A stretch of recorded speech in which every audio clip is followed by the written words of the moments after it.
So now we're back in Nekomaniki village,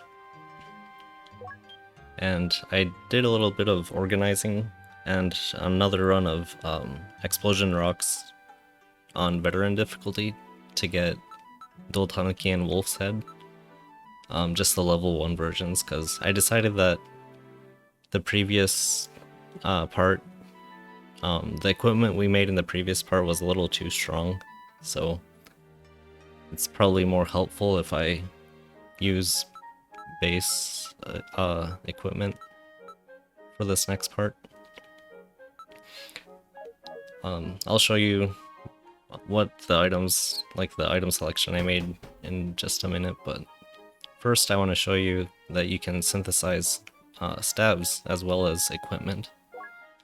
So right now I have a synthesis pot, and this functions pretty similarly to mixers, but instead of being able to synthesize different categories, it's only weapons plus weapons, shields plus shields, and stabs plus stabs.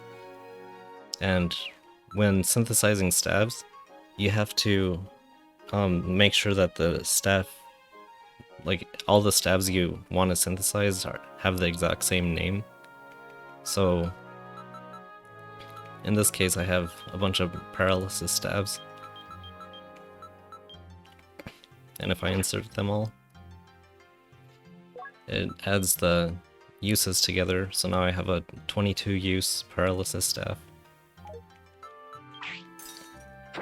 And if I were to insert a paralysis staff and then a knockback staff afterward, nothing would happen, because they're two different staffs. So that's how that works. And the next thing I want to show you is Presto Pot. There's a kind of a hidden mechanic, or like hidden trick you can do. If you insert items into a Presto Pot inside of a village warehouse, the item table is very limited, and you're likely to get escape scrolls. So the way I like to do it is I shoot or throw a single arrow or rock like this, and then hold B, step on top of it, and then insert it by pressing left in the inventory, so you can just insert the single arrow and then repeat.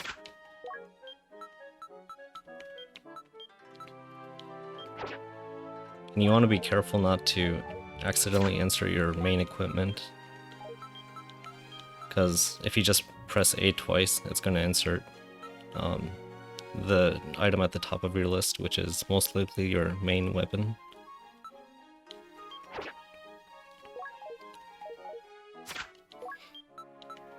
And you can also press R to select if you want to be careful, extra careful.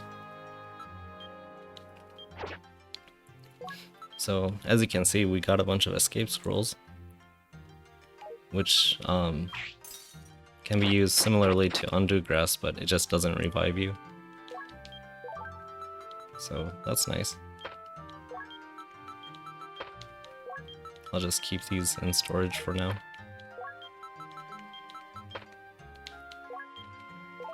Okay.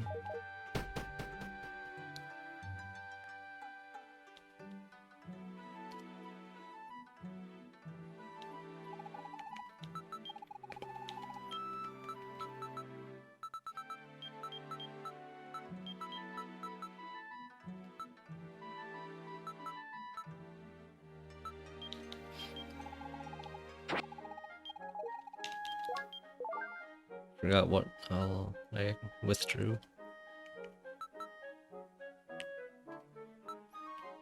Okay, wait. I do need my point card, so I need to deposit some stuff.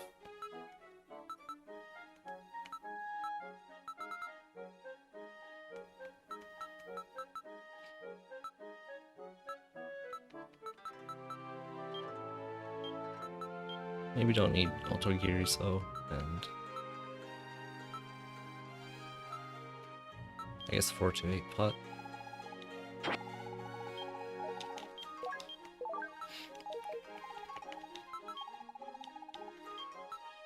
So grab our point card, and then I'd like to use Strength Bracelet, but that might give us a little too much strength. So I'm gonna go ahead and keep it in the storehouse for now. I guess Balance Staff.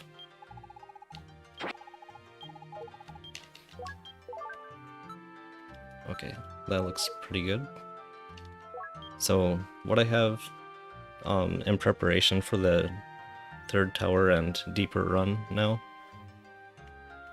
the main weapon and shield, a few arrows. I'm hoping that I'll be able to collect more arrows on the way, maybe in Destiny Trail.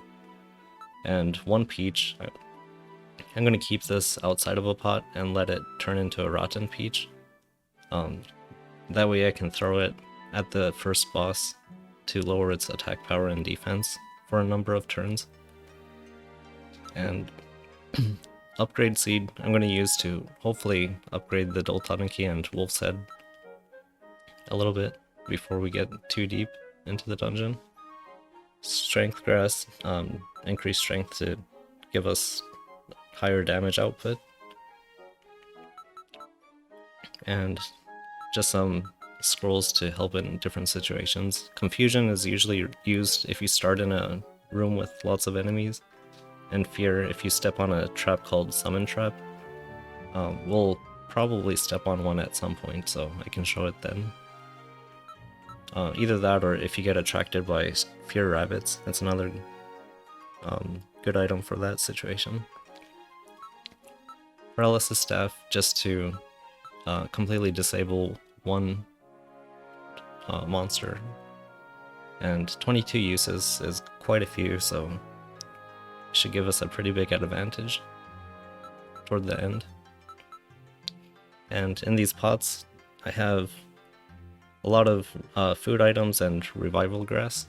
I went ahead and exchanged a lot of points for revival grass, partly because I'm intending to get hit by enemy attacks, like to demonstrate their special abilities. So just to not have to go back to the village and record over again, I'm just bringing a lot of revival grass in case accidents happen. And you want to bring at least one juicy peach, because there's a side quest where an NPC asks for a juicy peach, and it's optional, but it's nice to get it out of the way. And for the bosses, I'm planning on using power-up grass and swift grass, and I'd say 3 swift grass is pretty solid. You can probably get by with 2, but 3 just to be safe. And power-up grass, I think 1 per fight should be plenty. And more food, more revival. Oh, and here's the synthesis ingredients, because we're going to be encountering mixers in Tower of the Future too. So actually I'll go ahead and name this preservation pot as synthesis, and this one too.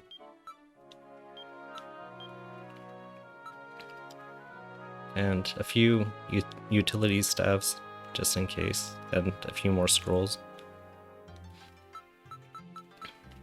And since this is for bossing, I'll name this one too. Probably trump card. There we go. I think that's pretty good. And we're all out of points again. So yeah, let's head on over to Destiny Trail.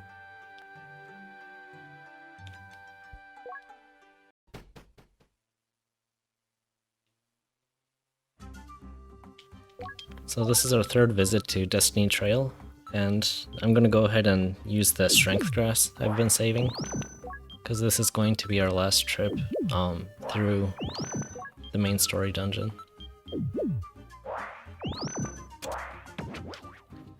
Assuming everything goes as planned.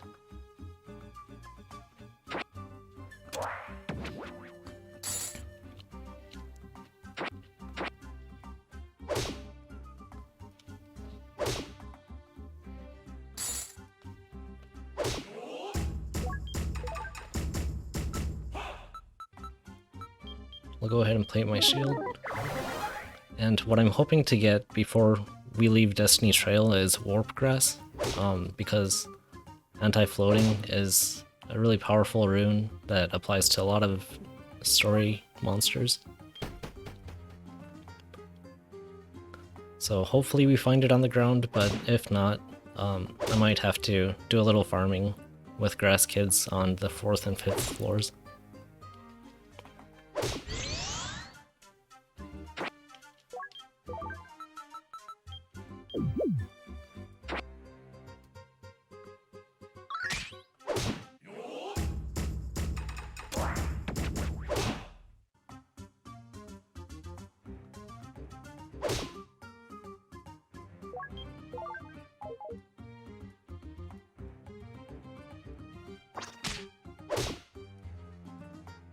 Oh, another plating scroll. That's great.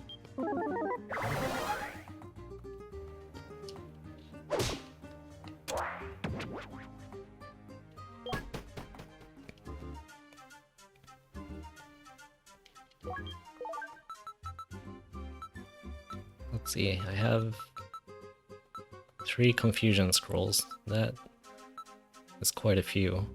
I don't know if I need 3 of them. Guess I don't need a mage staff.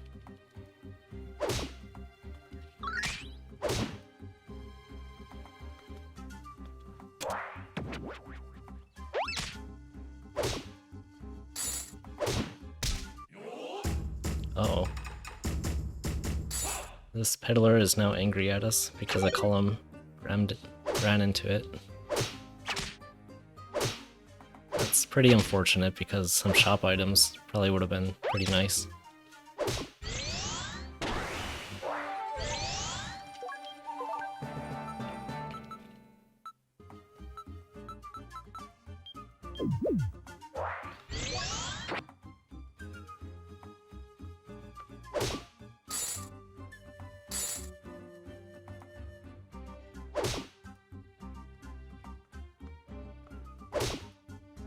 So, no warp grass yet, but we do have super status, so we should be able to one-shot grass kids, making it easier to get the grass that they're wearing.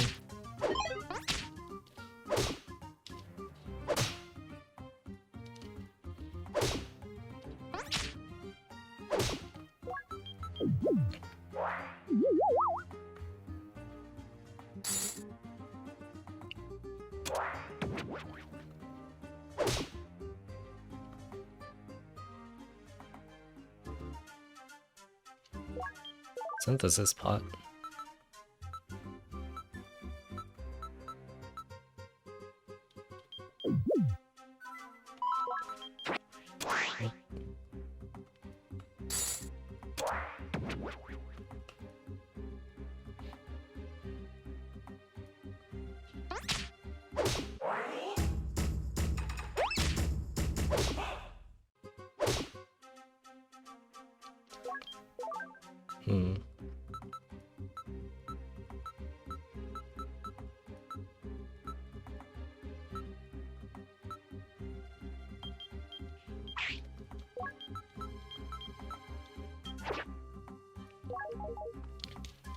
This will go ahead and synthesize some items to free up inventory space.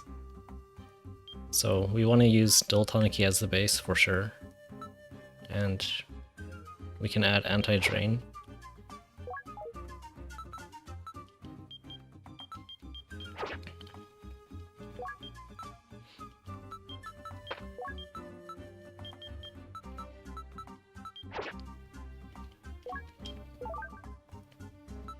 And I want to transfer the upgrade value +2 and +3 of these katanas.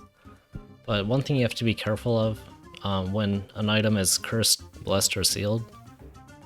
Basically the way it works is the last item that you insert or throw out a mixer is the state of the item that is what the state of the resulting item is going to have. So if I were to insert this katana +2 and then the katana +3, the result will be cursed because the cursed katana was the last item inserted into the pot. But if I do this katana, the cursed one, the result is cursed right now. And then if I insert a plain one, the last item was plain, so the curse is removed.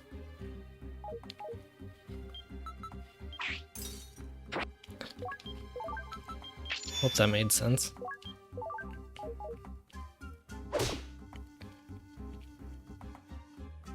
So basically, like anytime you want to remove a curse or seal, just throw a blessed or non-cursed, non-sealed item last.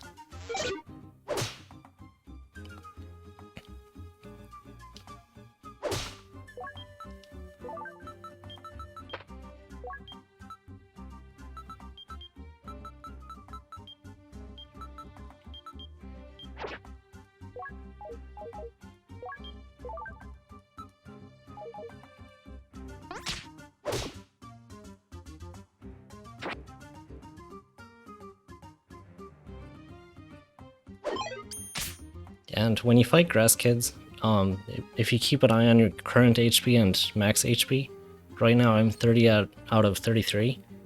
So if I miss my direct attack and the grass kid uses his special attack, if it had an herb, Otogiriso or heal grass, the max HP increasing effect would be wasted.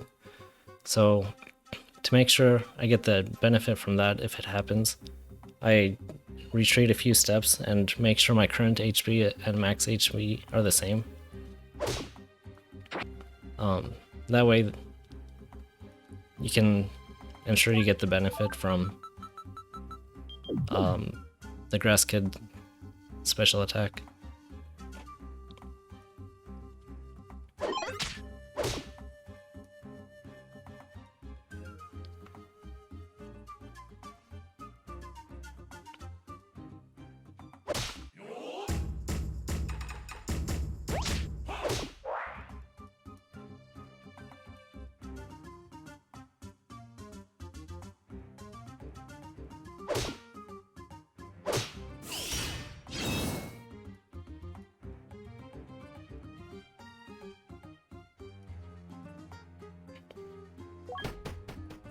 No warp grass yet, unfortunately.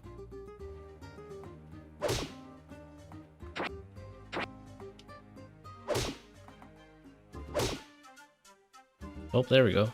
Perfect.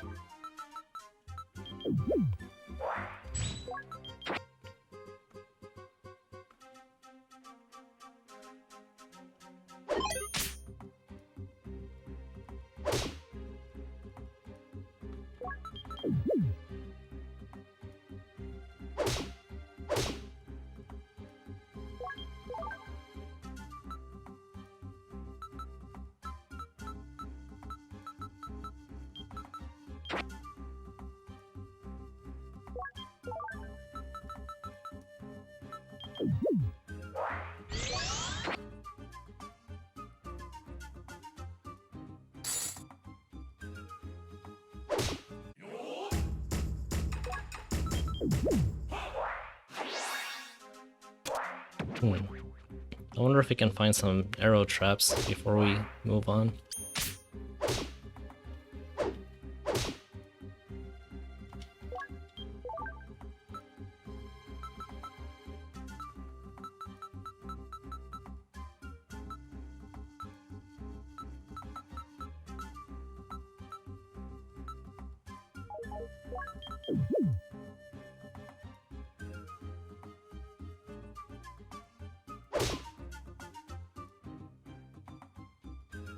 Nope, doesn't look like there are any, so let's keep going.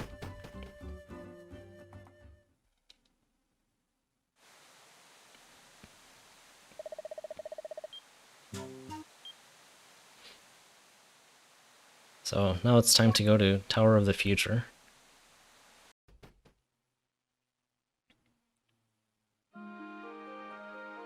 So the first floor of Tower of the Future is a little dangerous because there are fear rabbits. But we started in a small room, so it's not much of a threat right now.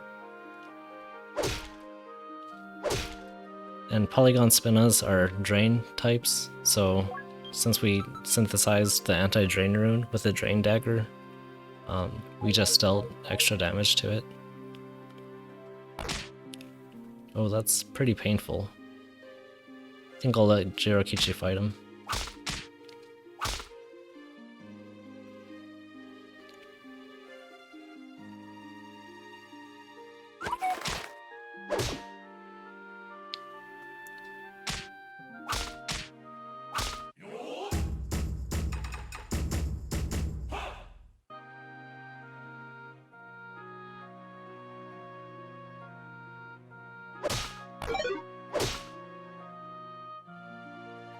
Might have been a good idea to level up a little more in Destiny Trail, because our max HP is quite low right now.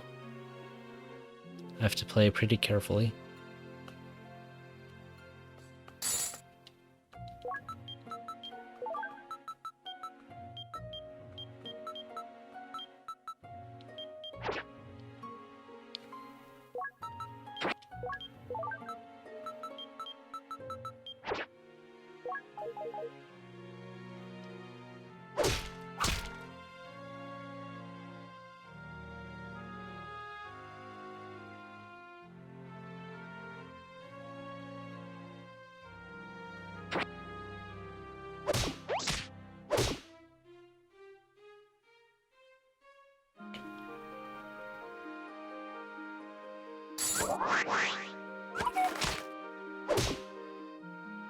Oh.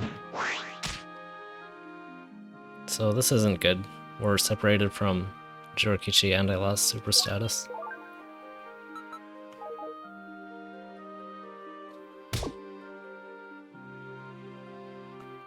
And let's see.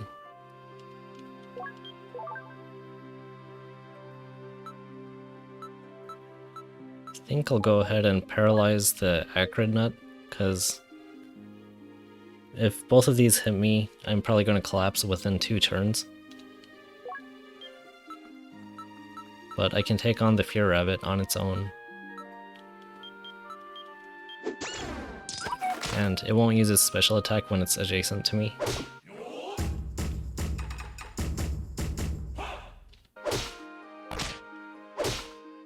There we go.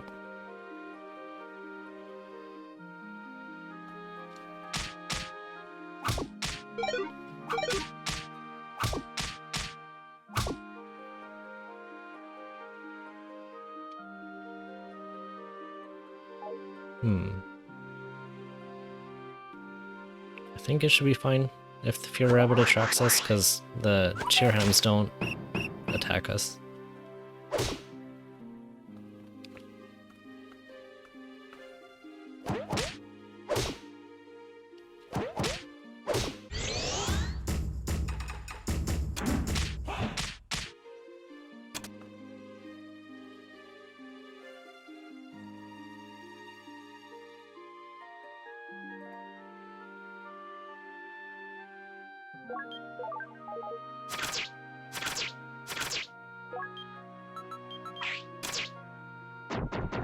Oh wow.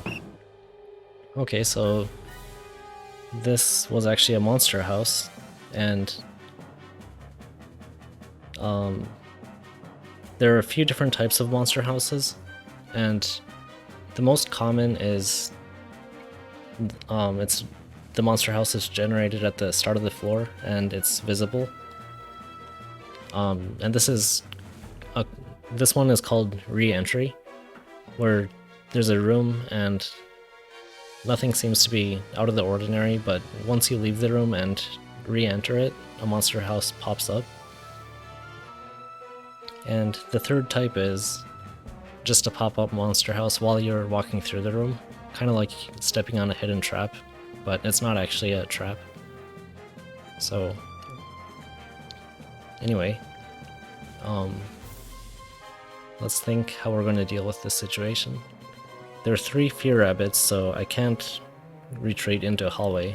Like, it's pretty much guaranteed one of them will attract me, I'm sure. And Polygon Spinas will warp to me if I try to move anywhere. So in this case, I think our best option is to read a confusion scroll.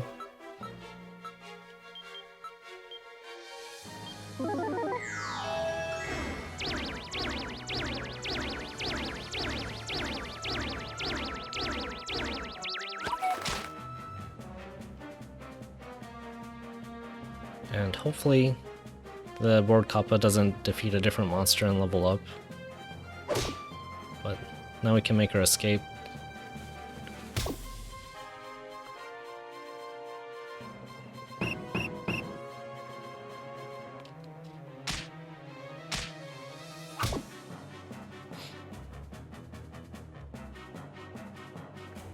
And I'm going to try waiting in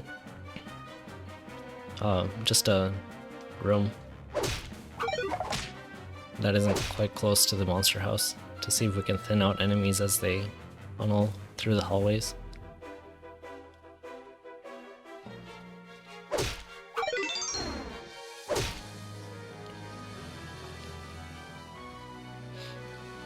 And right now I'm holding the B button and then tapping the A button, which steps in place, but it just does one turn at a time instead of a bunch of turns. And when you notice that the turn clock rotates slowly, that means that an enemy is nearby.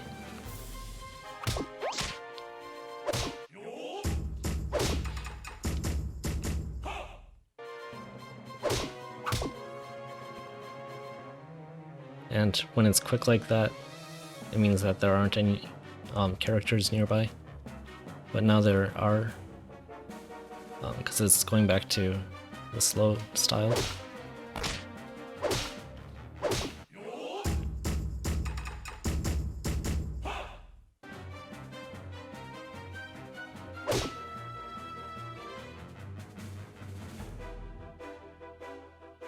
I think that's pretty good. We defeated quite a few enemies.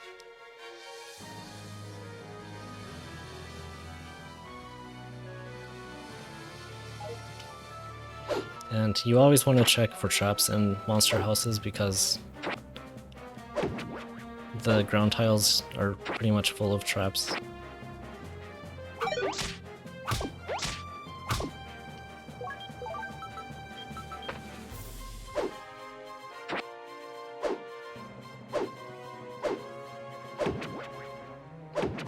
Oops.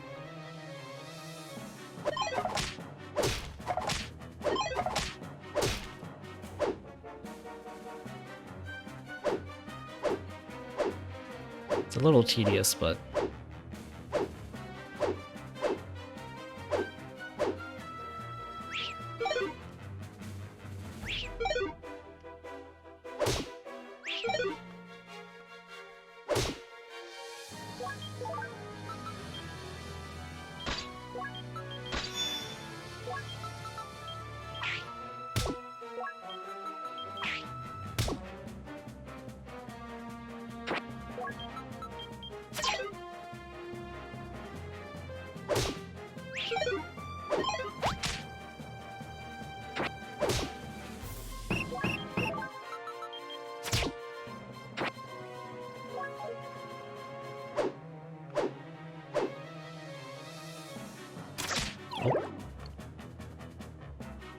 that was my fault. I didn't check for a trap on that tile.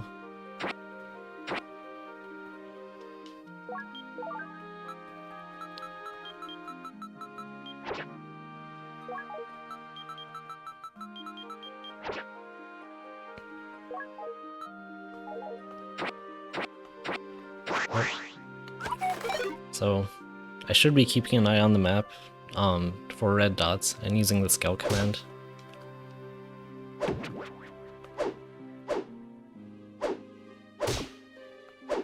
I was a little too focused on items there.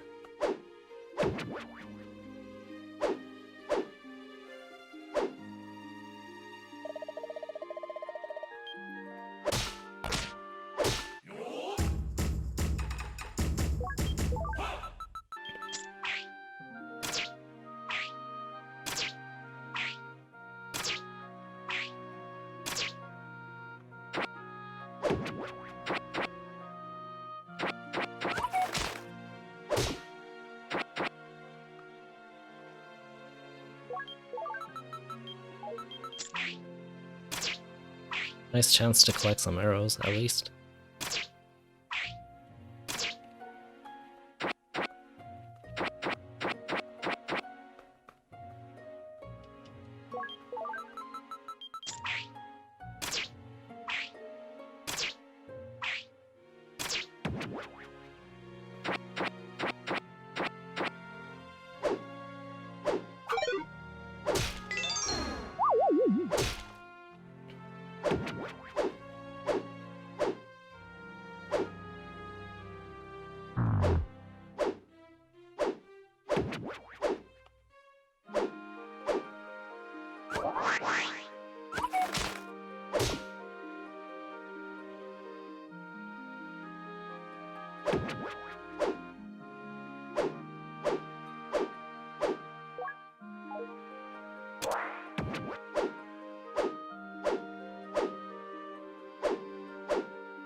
That should be all the tiles that we checked now.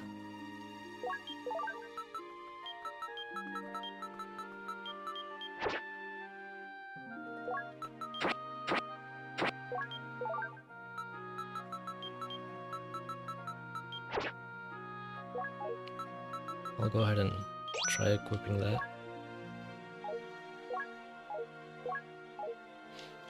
It's not a strength bracelet.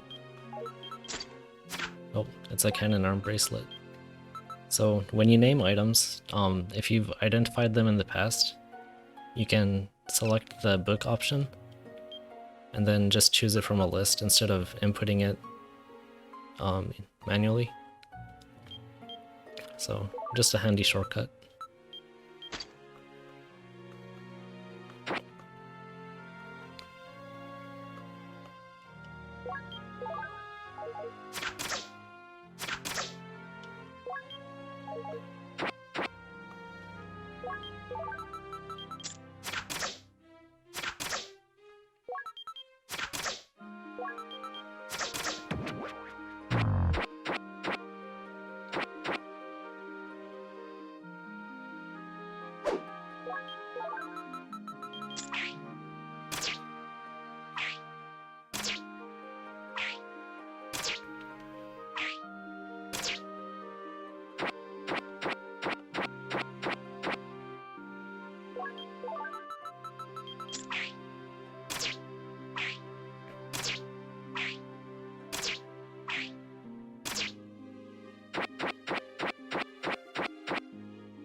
Yeah, the more arrows we can collect before we reach the harder monsters, the better.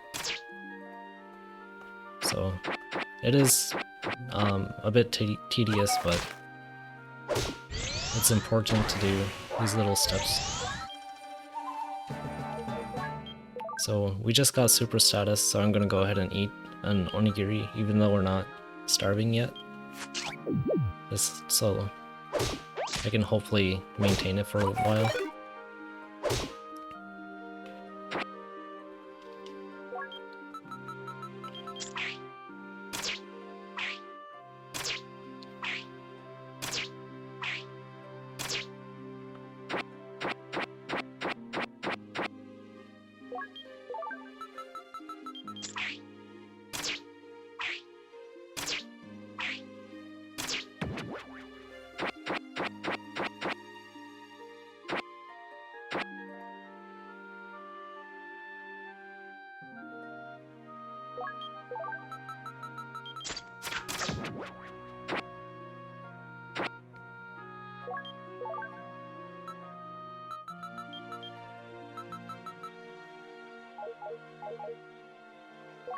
I think that's pretty good.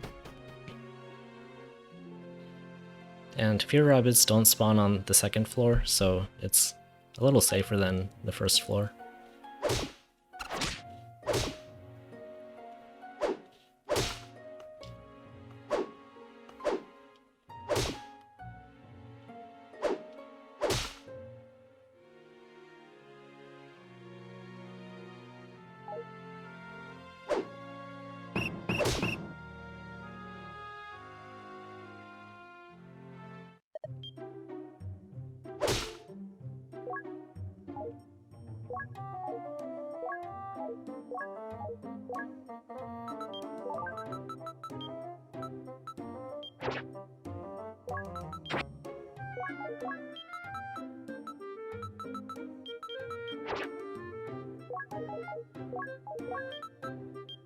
I don't think we actually need this much food, but might as well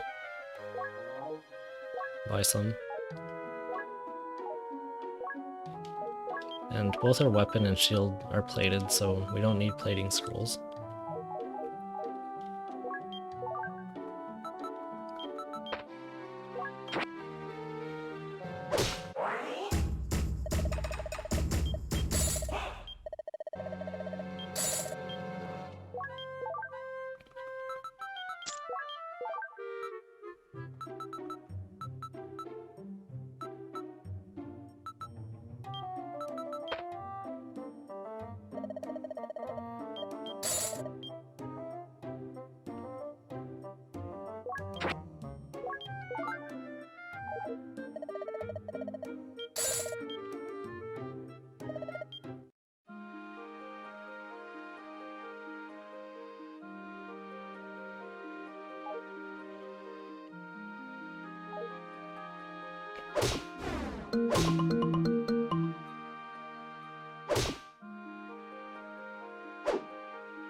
And I'm checking for traps before taking a step toward the sleeping enemies, so that I don't end up stepping on a sleep trap as I wake them up, because then they get to beat me up for however many turns.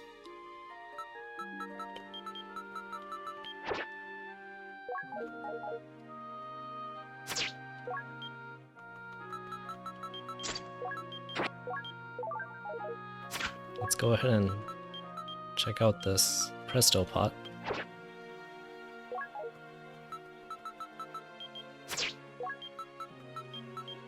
Inserting one arrow at a time.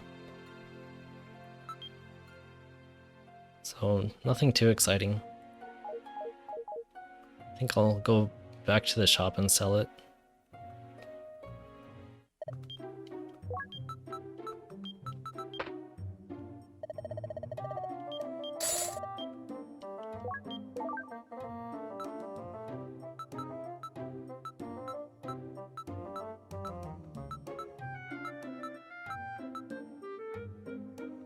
Okay.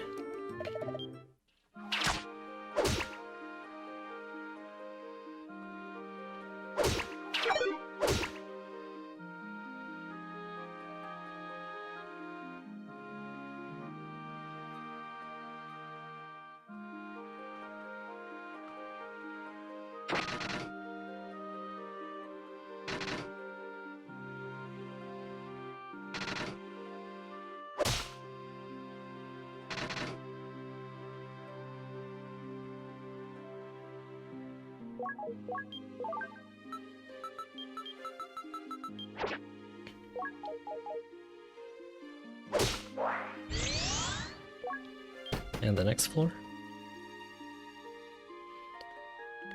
So from the third floor, there are monsters called dagger bees, and that's the level 2 version of a blade bee, and it has quite high attack power compared to other enemies on the same floor. So we have to be careful of it, but another thing about them is that they also provide a lot of skill points compared to other monsters. So like Acrid Nut is, I think, just under 20 skill points, and that's the second highest in this area. And Daggerbee is 100 skill points in comparison, so hunting Daggerbees is great for leveling equipment.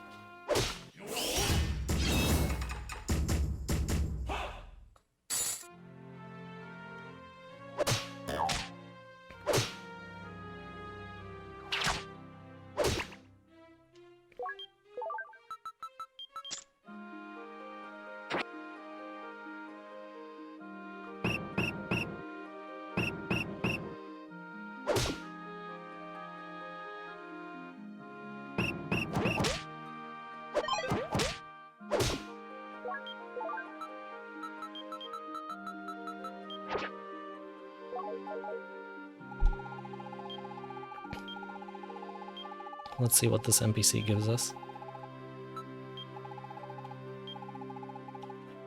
Oh, rocks. That's actually not too bad, because it makes it easier to collect arrows if you find an arrow trap. Oh, okay, so yeah, here's the dagger bee. We have full HP, so I'm not concerned about collapsing from its special attack. So I'm gonna go ahead and use a direct attack.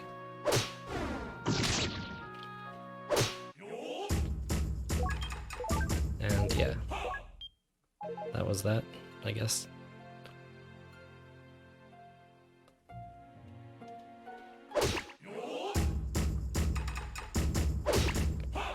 If you make it a point to hunt them in Tower of the Future, you can reach like level 5 equipment, I'd say,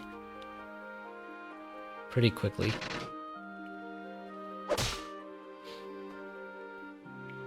And this is an enemy called Hopodile.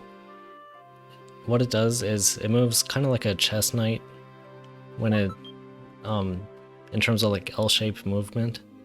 So it's likely going to move here. Yep.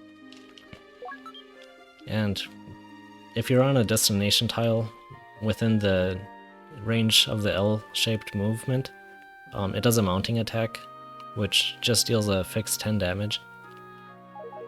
So its regular or direct attacks are more painful than the special attack at this point.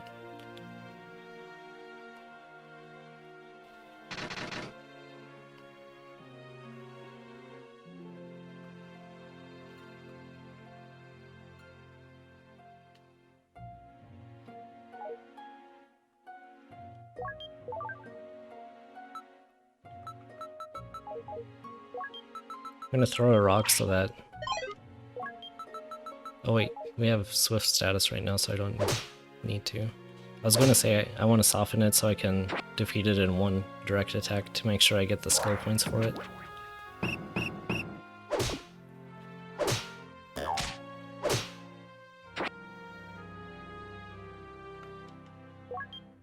Another bracelet.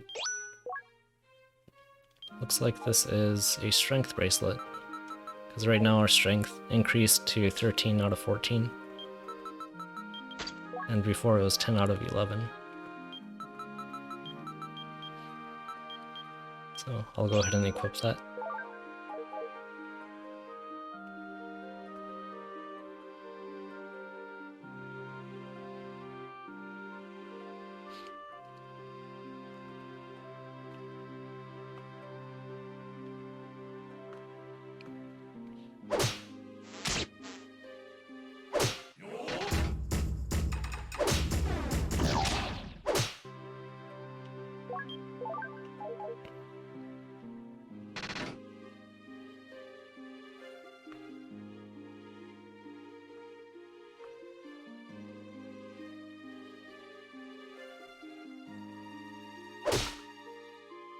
And see if we can hunt a few more blade bee or dagger bees before moving on.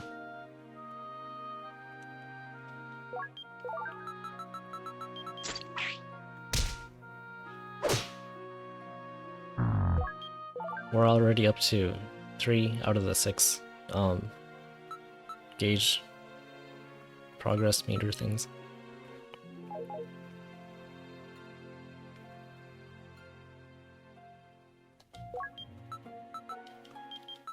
I don't want to lose super status, so I'm going to eat a little bit before we get too much, or too low on fullness.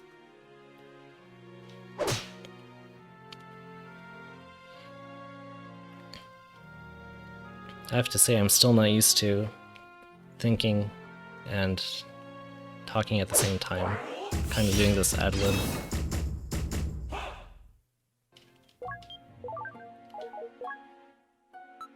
Oh, okay, so we got Tinkerer status from Super status, which is the same as eating an upgrade seed. It multiplies the amount of skill points you gain by 4. And the cool thing about it, getting it through Super status, is that it remains active for the duration of the floor. So it doesn't wear off after 100 turns, like eating an upgrade seed does.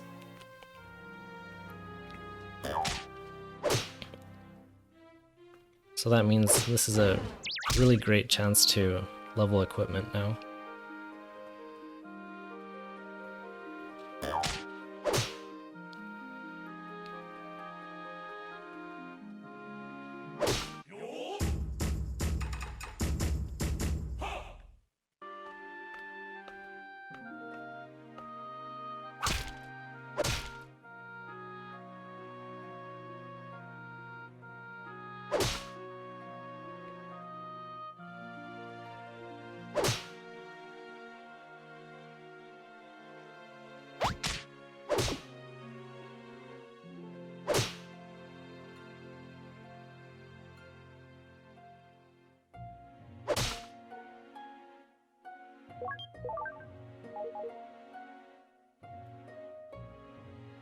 It basically means every time we defeat an enemy, it's like we defeated 4 of them. Let's see. I want to make sure I get the skill points for this dagger beast, so I'm going to paralyze it first.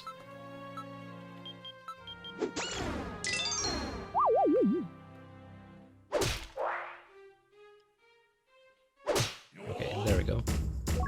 Our max fullness is getting a little low, like we're below the default value of 100 now. So that's not ideal, but it's manageable.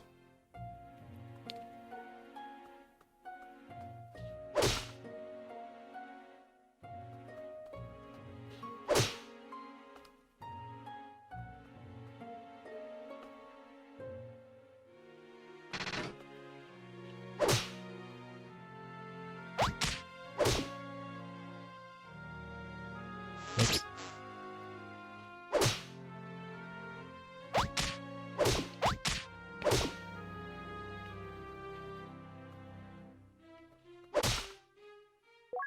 So yeah, we're almost at level 5 already.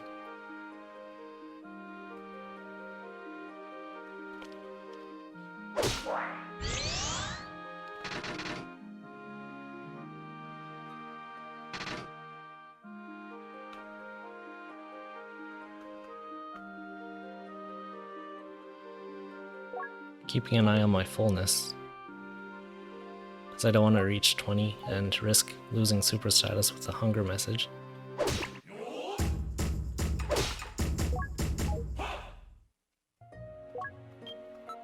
We'll go ahead and eat something.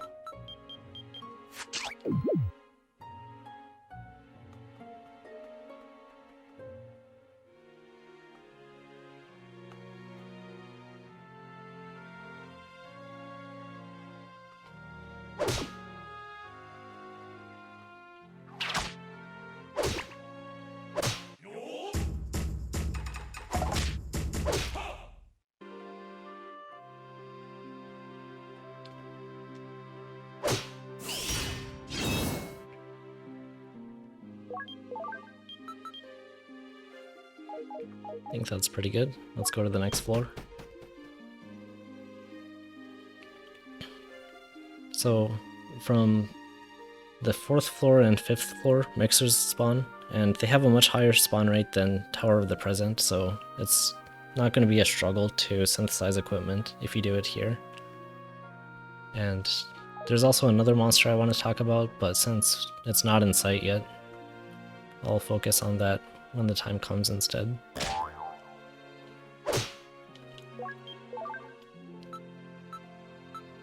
So for now, let's add the anti-floating rune.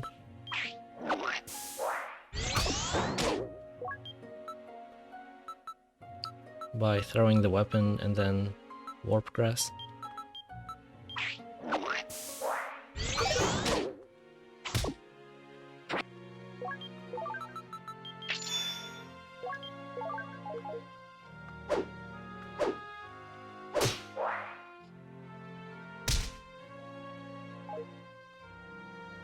Oh, 2 mixers. let's see.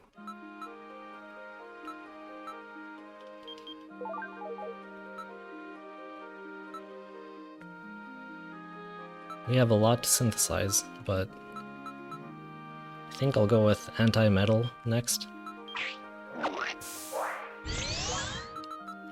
which is weapon plus iron arrow.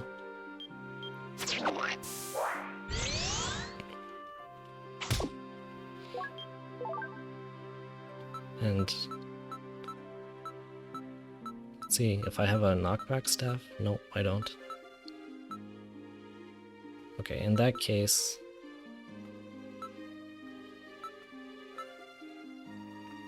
what should I do? I guess I'll synthesize a shield rune using the spare shield I have.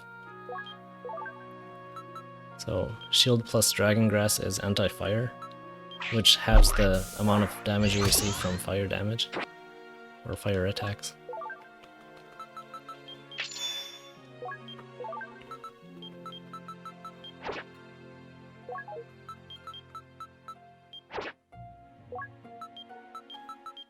So there's the anti-fire. And anti-floating, anti-drain, anti-metal.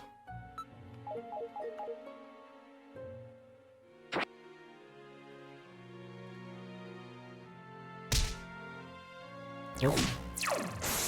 So this is the other monster I was talking about.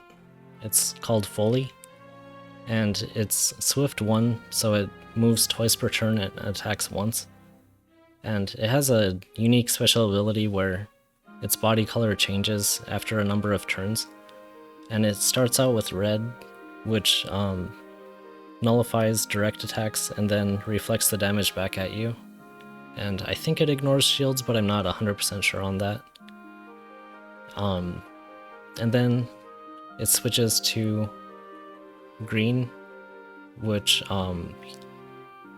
is actually the safest one to attack, or the safest color to attack, because it doesn't have a dangerous counter attack. When you attack or when you use a direct attack against a green Foley, it actually heals you after it gets hit by your attack. And blue is what we have in front of us right now, and what blue does is at the end of Foley's turn, it unleashes a lightning attack that deals 15 damage to all creatures in the room. So that includes the player, allies, other NPCs, and monsters. And if it defeats other monsters, it levels up. So its stats increase, and it can get kind of out of hand pretty quickly if you're not careful about it. And the last one is, the last color is purple. And purple, when you hit a purple Foley with a direct attack, it counters with a status condition. So like confusion, or I think slow, basically just a negative status condition like that. So unless you can defeat it in one hit, you want to avoid hitting it when it's purple. So the best colors to attack are green and blue, and red and purple you want to avoid using direct attacks. So in this case it's blue, so I'm going to go ahead and attack it. And we one-shot it because we have super status and also anti-floating.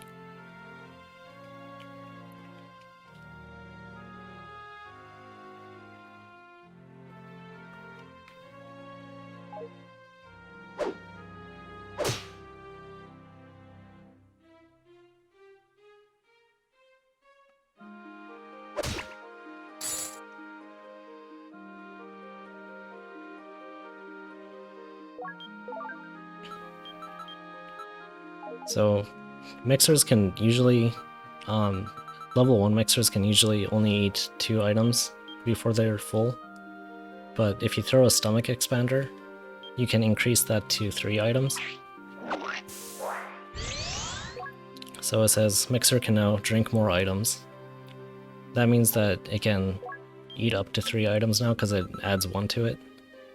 And the reason I did that is because there are some mixer hidden recipes that use more than 2 items.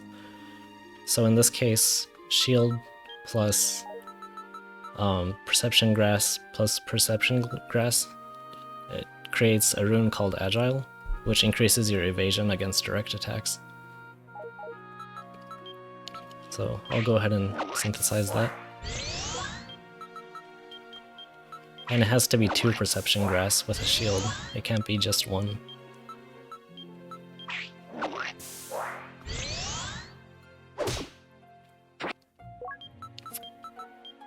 And there's the Agile Rune.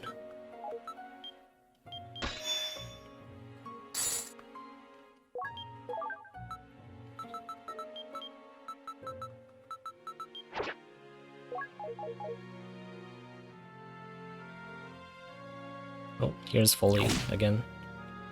So right now it's green, which means that if we were to hit it with a direct attack and it survives, it would heal us. So it goes from red to green to blue and then purple and then back to red. And if we take a look at the room, there's a Hopadile right here. So if I do nothing this turn, it's going to hit me, and then at the end of its turn, it does this lightning attack that deals 15 damage to everything in the room, including the Hopadile.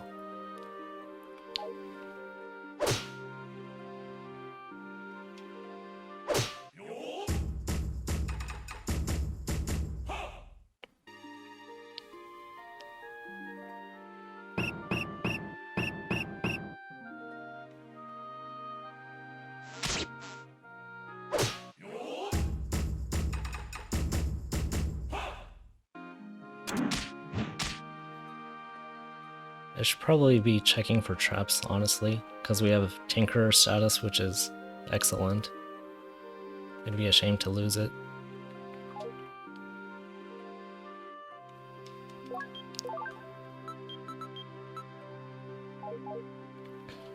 So we still have quite a few slots left on both weapon and shield, so I'll keep synthesizing. Let's go with weapon plus dragon grass to create the anti-dragon rune.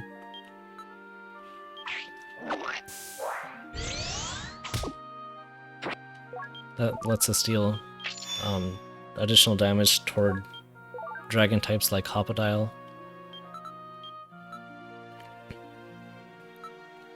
So 2 slots left. I'd like to do probably Water Cutter and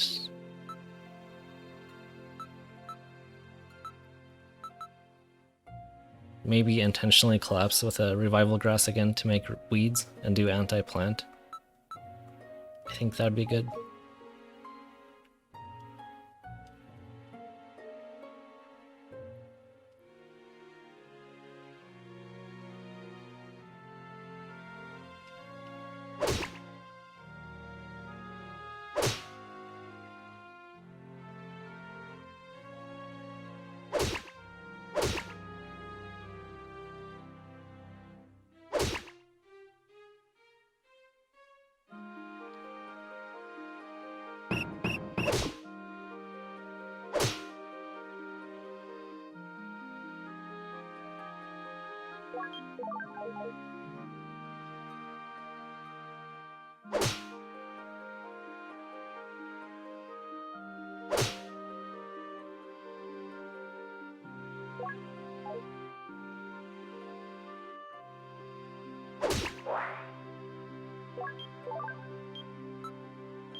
So first I'll do Water Cutter.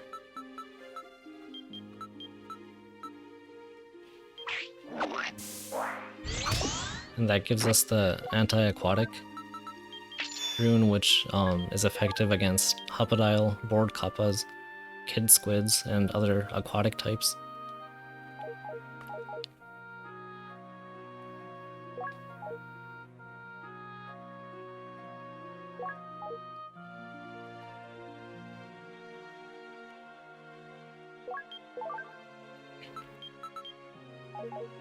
And since I don't have weeds yet, I'll synthesize this Iron Targe instead.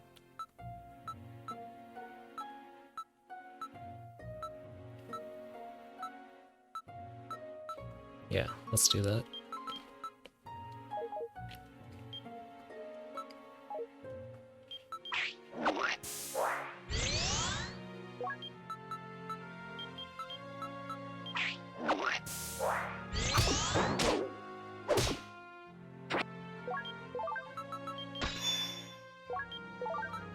So now we have anti-fire on our shield and gained 2 upgrade value. And our fullness is getting low again, so I'm gonna go ahead and eat another onigiri.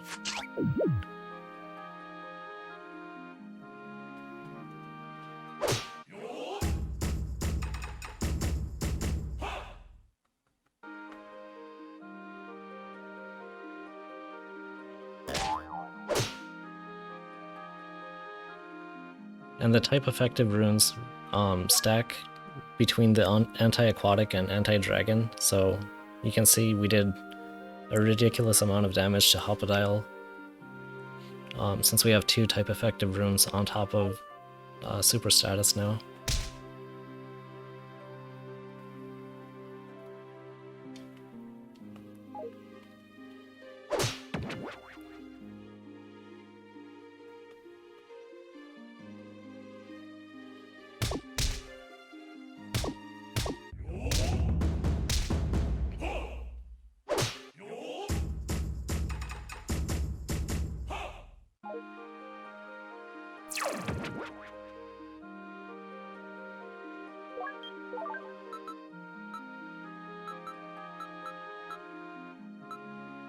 And since we still have an open slot, I'm gonna go ahead and synthesize an Otogiri for,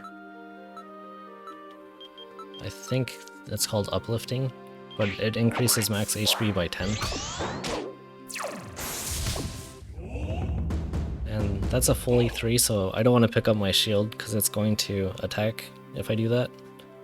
So instead, I'm going to step in place 1 turn. And that way I don't get hit by its direct attack. But now it's still a bit dangerous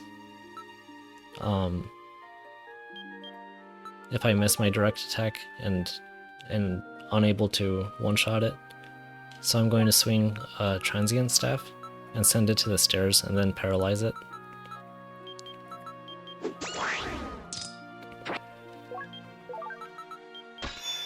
So even if, like, on paper you can one-shot it with 1 direct attack, you're still kind of gambling on the 92% accuracy.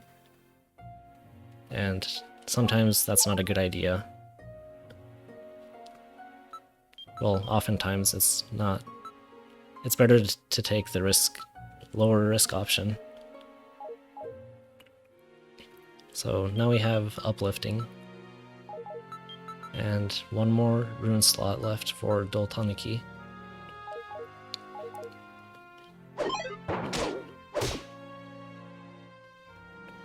I think after we reach level 6 for equipment, I'm going to go ahead and intentionally collapse to get weeds.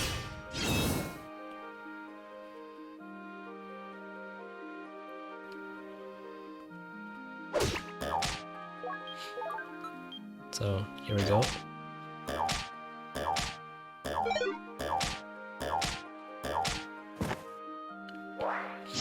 So we lost super status because we collapsed, but it's not that big of a deal at this point because we got the Tinkerer status benefits. And one cool thing about Foley, paralyzing Foley, is that only 1 can spawn on a floor at any given time.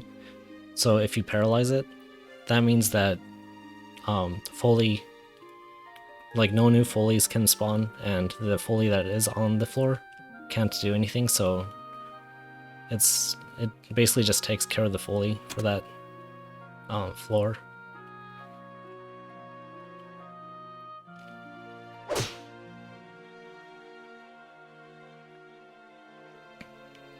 So now we have weeds, and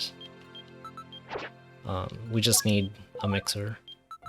Actually 2 mixers, because we gained another slot for reaching level 6. And mixers appear on the fifth floor too, so I'll go ahead and... Well, there happened to be one right here, so that's fine. I'll just do this.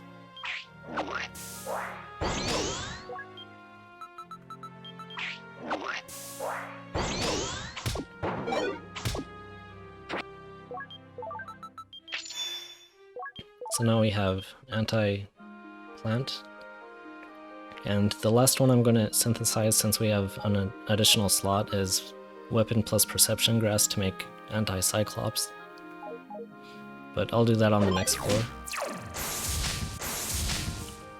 So I completely forgot that Foley had leveled up. So since it leveled up to 3, Foley 3, it did a lot more damage than I expected just now, and if I were to miss a direct attack again, I would collapse here. So what I want to do instead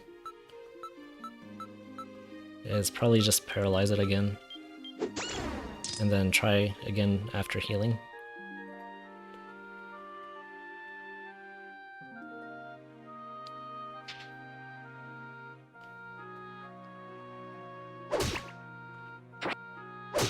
There we go.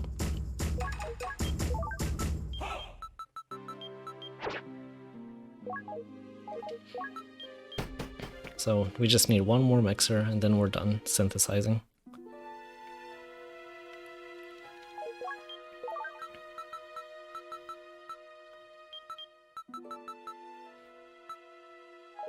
So this is an enemy called Scoopy. What it does is when it's adjacent to you, it scoops dirt into any open pots, like one pot at a time, and what that does is if it's a preservation pot, you won't be able to insert items or take them out until the dirt changes to grass, and the dirt randomly changes to grass when you advance floors. So it basically makes the pot unusable for a little while, and I'd like to avoid that if I can help it. So I'll organize my inventory a little bit here.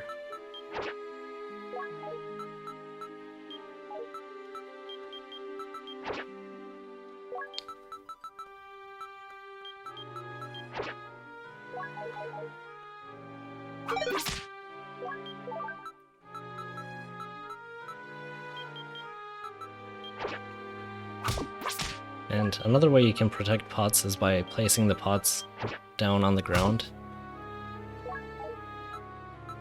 which is effective, but if there are bored kappas around or Zaloclefs that steal items, it can kind of be a pain to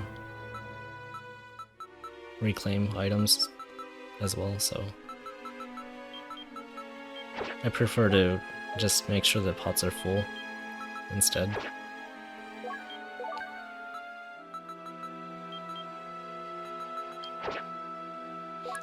We can put the name back to preservation pot since we're done using these as synthesis containers.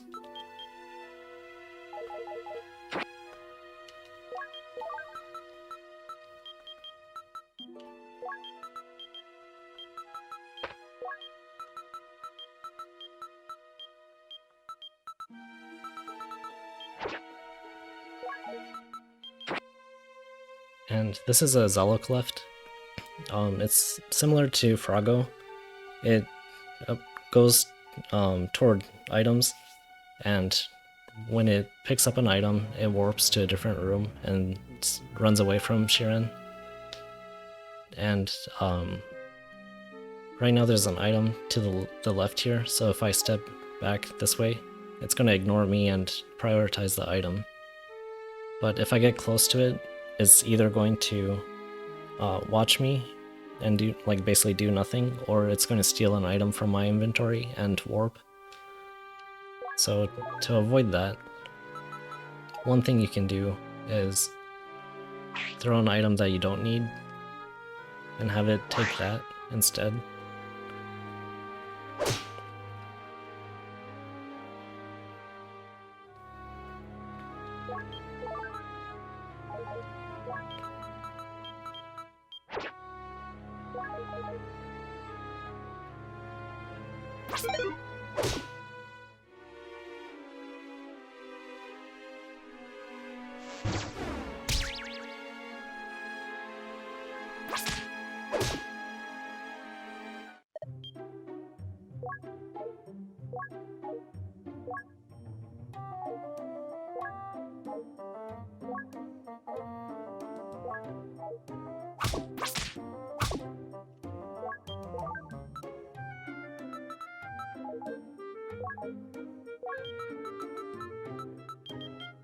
We don't need 2 cannon arm bracelets.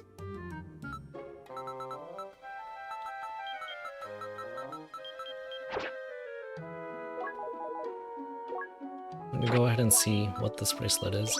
Oh, it's a monster detector.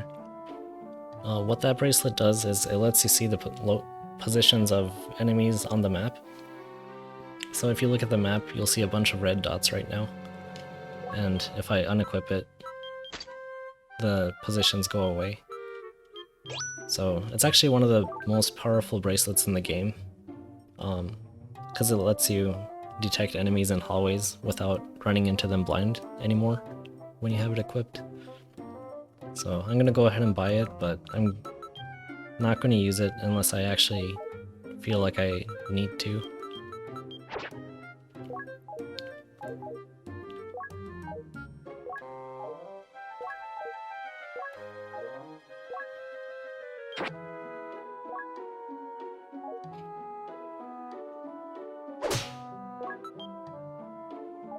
And Sanctuary Scroll is a neat scroll that basically you place it on the ground and adjacent monsters can't use direct attacks against you while you're standing on the scroll, but they can still use their special attacks, so you're not immune to all of their attacks, just direct attacks.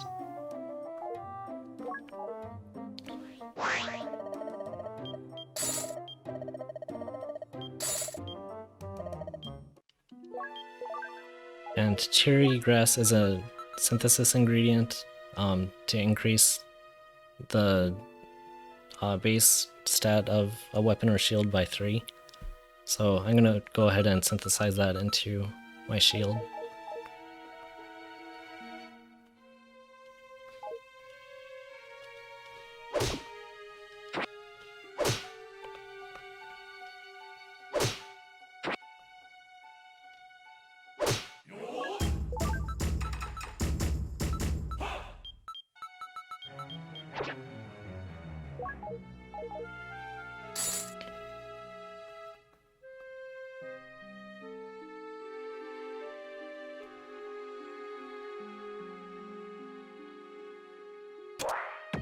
And similar to Frogos, if you want to guarantee you get an item drop from a Zalocleft, just have an ally fight them instead.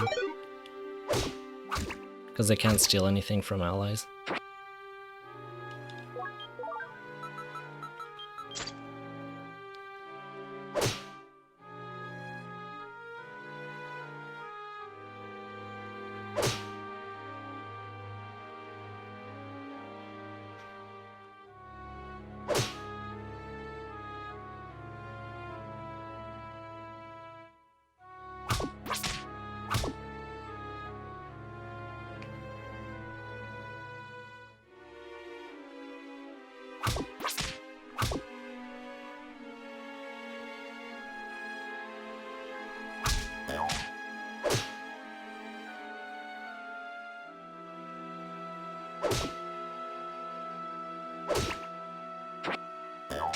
And that was the Zalocleft that stole the rock earlier.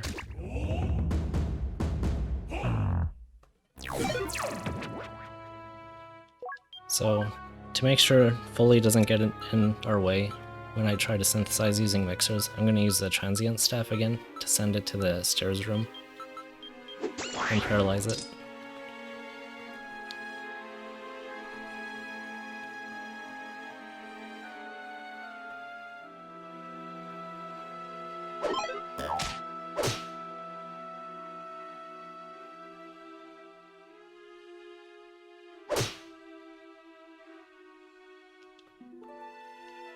There we go.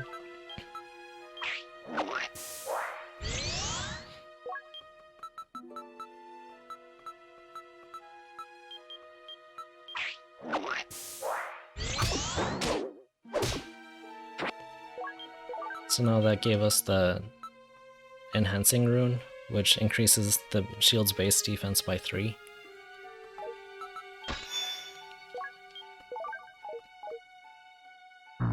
So one more mixer and then we're done.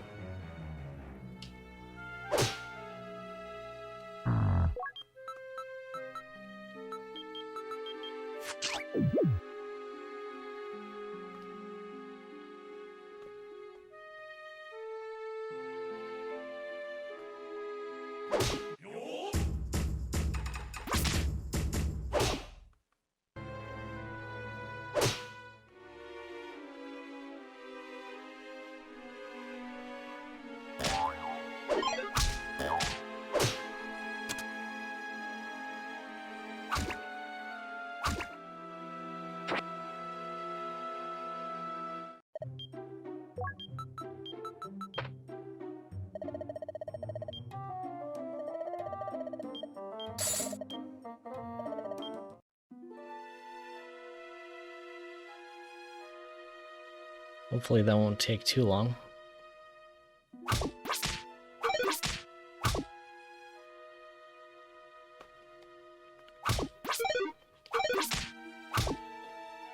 All this like kind of grinding and farming enemies can take a while, but if you make sure to do it when you can, it makes the rest of the adventure pretty smooth. There we go.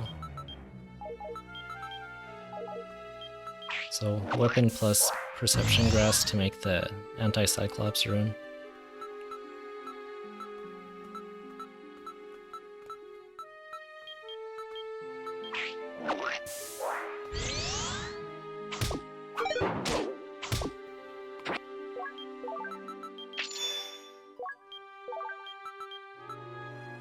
So we have aquatic, floating, cyclops, drain dragon, metal, and plant. And our shield looks pretty solid too. So let's go ahead and clear the dungeon.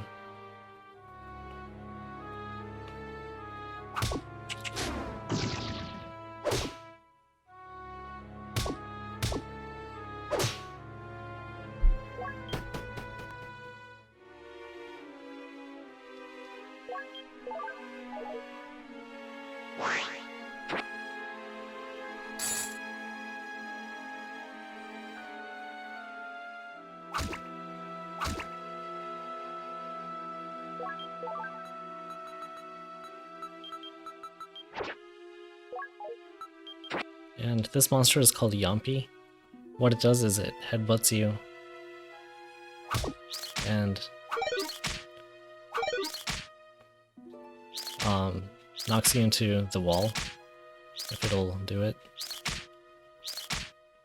Nope, okay. I'll try to show it next time when we come across one.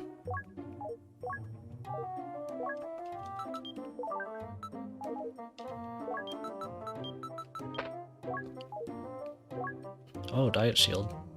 That would have been perfect, but mixers no longer spawn, so...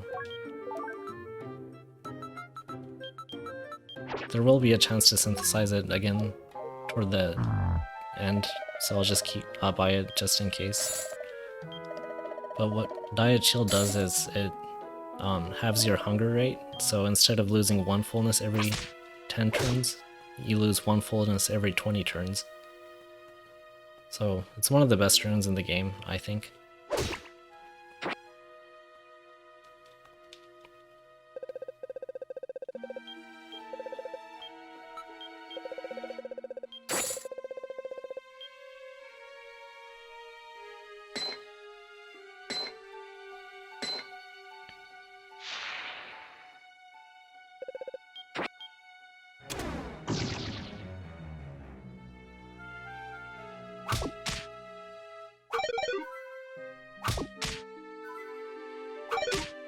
So what I did there is I saw that there was a Zalak left, and I don't want items stolen, so I stepped into the hallway, and I'm letting Jirakichi fight.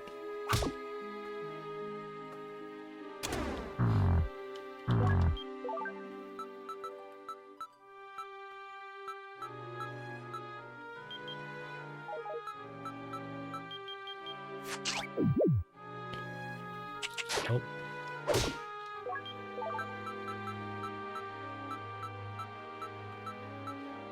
Okay, so it shoveled dirt into our preservation pile with the paralysis staff, which isn't that great.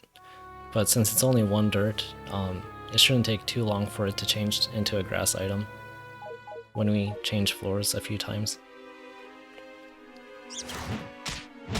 Okay, so yeah, that's a good demonstration for what Yampies do. It deals knockback and damage, and if you get sent into the wall, it breaks the wall tile and deals an additional 10 damage. So...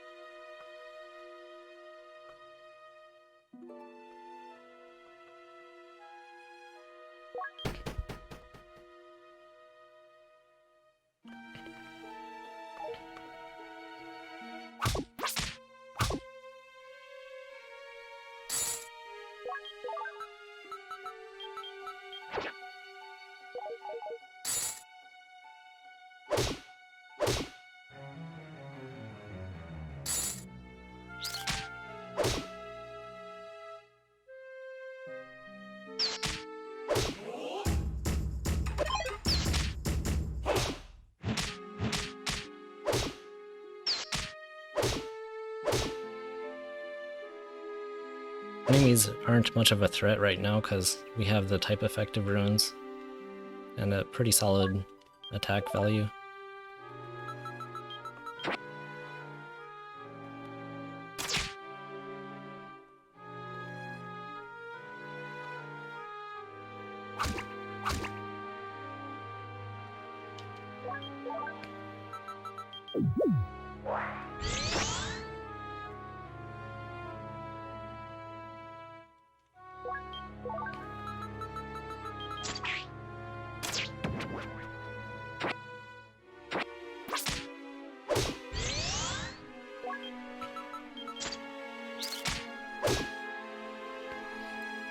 I think I'll just go ahead and clear the dungeon now. There's not much reason to linger.